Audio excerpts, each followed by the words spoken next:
Hey guys, welcome back to our YouTube channel. In this video we are going to discuss how you can edit slider in Electro WordPress theme. First of all, you need to go in the dashboard. After that, make sure that you have installed a slider revolution plugin. So these all plugins are necessary when you're installing Electro theme. Just click here. After that, here you can see this is, I think, slider version 6.6. Now you can scroll down and here you can import sliders. Also you can create sliders manually.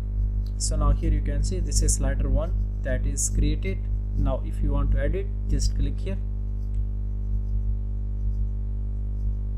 Now here you can see all the content. Just you can click here and here you can change the content and add your own. After that you can style it, you can change the size as well as various other options. You can apply animations and whatever you want. And if you want to change background color for any slides, just you can go here and here you can find out slide settings. Just you can click here and after that here you can see color option. Here you can also add image, external image, transparent, YouTube video. So these all will be your background for these sliders. So you have multiple options that you can design your slider according to your requirement. Thank you for watching video.